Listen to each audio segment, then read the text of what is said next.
Многопрофилна болница за активно лечение Свети Пантелеймон в Плевен е единствената в Северна България, която има напълно оборудвано отделение по образна диагностика, едно от най-модерните в страната. В отделението по образна диагностика към МБАЛ Свети Пантелеймон работят 4 високо подготвени лекари.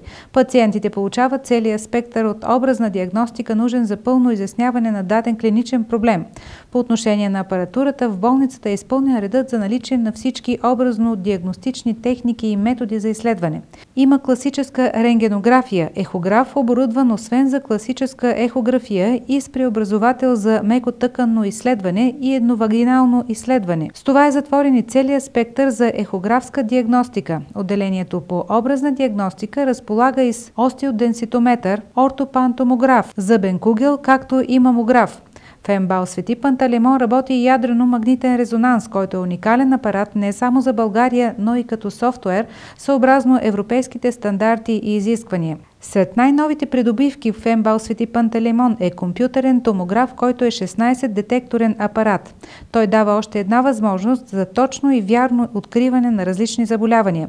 Компютърният томограф също е полезен и при пациенти с ендокринологични проблеми, както и с такива, които имат бъбречни заболявания и исхемични инсулти. Благодарение на възможностите на скенера, с него може и с много голяма точност да се откриват онкологични заболявания.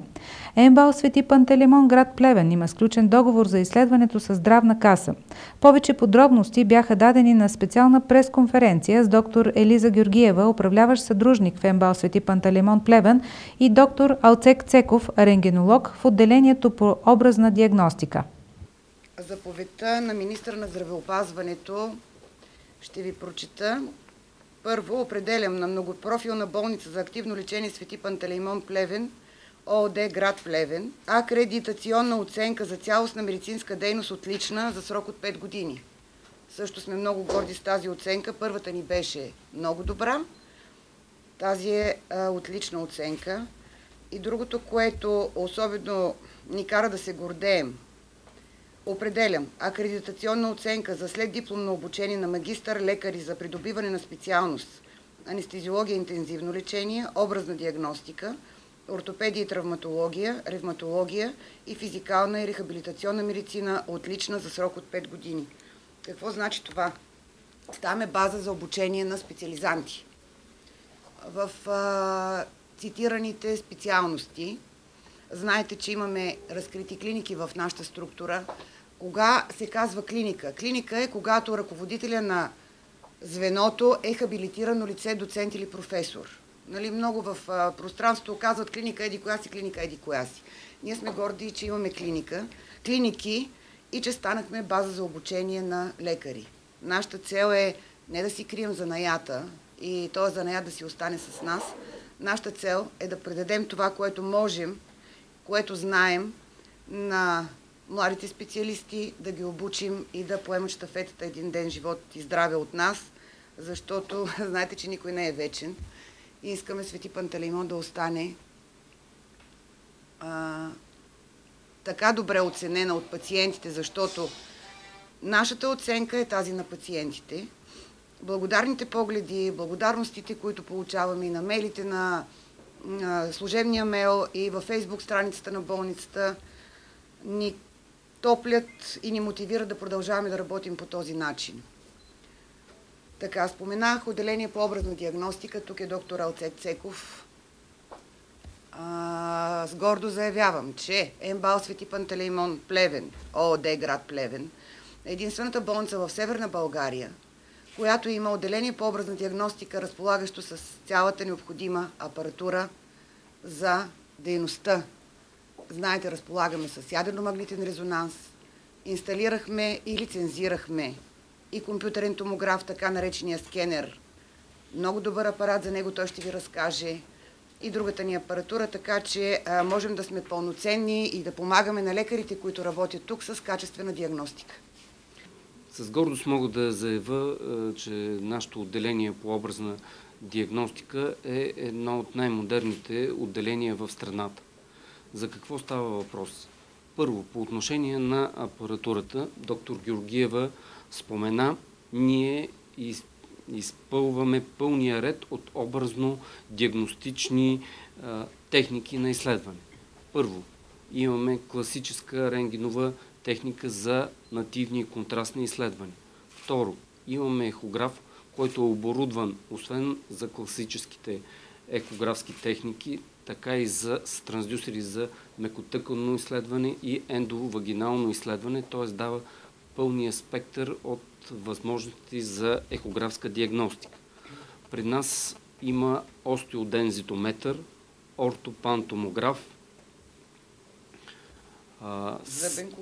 зъбен кугел, да не пропусна, те са много апаратите, мамограф, новата ни придобивка, това е компютърен томограф, 16-детекторен апарат и разбира се най-модерният апарат, това е 1,5 Тесла магнитен резонанс, един уникален апарат не само за България, но и като софтуер за европейските стандарти. Втория компонент, освен техниката, който е още по-важен, това са лекарите. Това са специалистите. В момента разполагаме с 4 колеги, които са с дългогодишна медицинска практика, с дълбоки познания в областта на спешна диагностика, гастродиагностика, неврорентгенология, педиатрична рентгенология, инвазивна рентгенология, мамография, т.е. целият спектър, също така ехография и онкологична насоченост.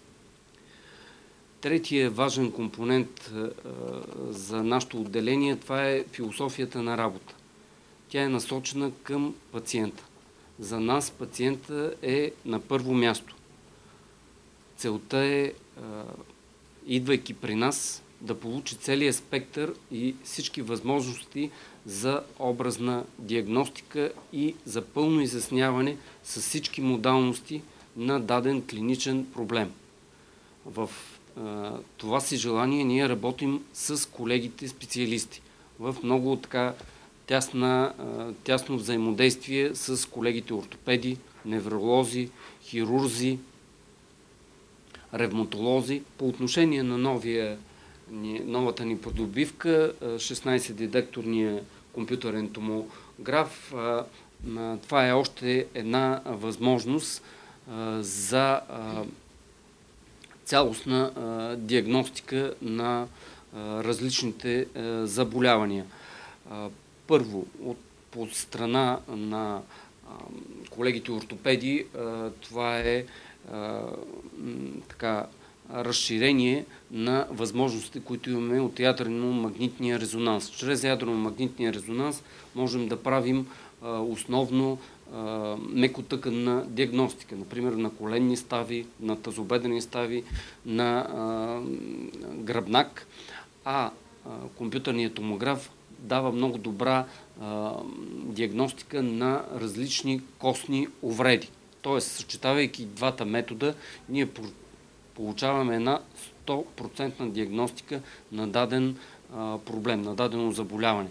Към това, разбира се, трябва да включим и нашата възможност същия пациент да бъде изследван и ехографски, да бъде направено и контрастно изследване. Тоест, голямата опция на нашето отделение, това е мултимодалност. Всички образни методики могат да се приложат от лекарите, работещи в отделението по образна диагностика. Освен с колегите невролози, разбира се, компютърният томограф намира приложения и в много други специалности. Наличието на модерна апаратура в съчетанието с професионализма на целия медицински персонал в многопрофилна болница за активно лечение Свети Пантелеймон в Плевен дава на пациентите пълна и качествена диагностика и лечение.